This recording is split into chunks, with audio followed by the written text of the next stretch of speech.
तपाईले नोटिस गर्नुभएको छ केही मान्छेहरू विदेश गइसकेपछि कम्प्लिटली चेन्ज हुन्छन्। बोल्ने style change, attitude change, priority change, कतिपयको त परिवारसँगको सम्बन्ध पनि चेन्ज हुन्छ।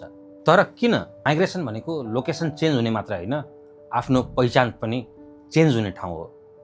जब मान्छे विदेशिन्छ, स्पेसली अमेरिका, गल्फ, युरोपतिर, उनीहरू एउटा सर्भाइभल मोडमा पसिहाल्छ।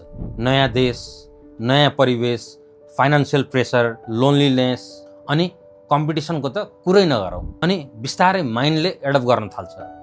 किनकि तपाईँ एक हप्ता मोचीसँग बस्नुभयो भने तपाईँ जुत्ताकै कुरा गर्नुहुन्छ।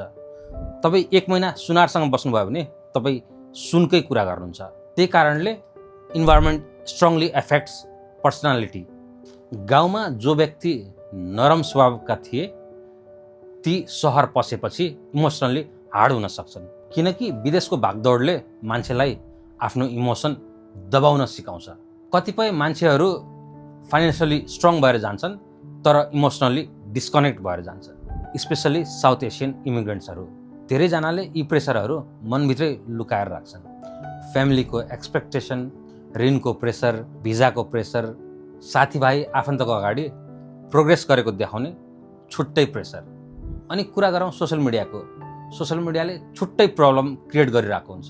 अनि सोसियल मिडियाको प्रेसर कस्तो हुन्छ भने तपाईँले आफूले आफूलाई विदेशिएपछि सक्सेस भएको देखाउनै पर्ने हुन्छ।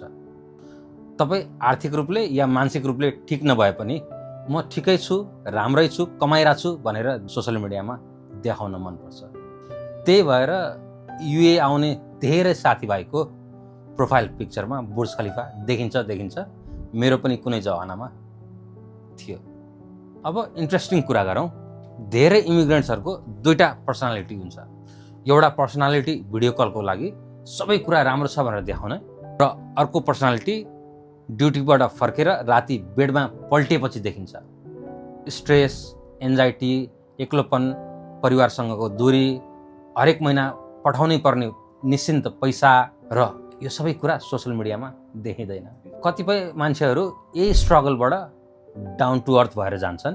कतिपय मानिसहरू यही सफलताले ईर्ष्यालु भएर जान्छन्। विदेशिएपछि मान्छे फेक भएको चाहिँ हुँदैन, तर जिन्दगीले उसलाई अलि बढी प्र्याक्टिकल बनाइन्छ। पहिला इमोसनबाट चल्ने मान्छे बिस्तारै क्यालकुलेसनबाट चल्न थाल्छ। किनकि जिम्मेवारीले मान्छेको सोचाइ नै चेन्ज गरिदिन्छ। अनि गाउँघरको मान्छे, साथीभाइहरूलाई यो लाग्छ कि यो त पुरै चेन्ज भएछ। तर यथार्थ के हो भने उसले धेरै सङ्घर्ष एक्लै फेस गरेको हुन्छ।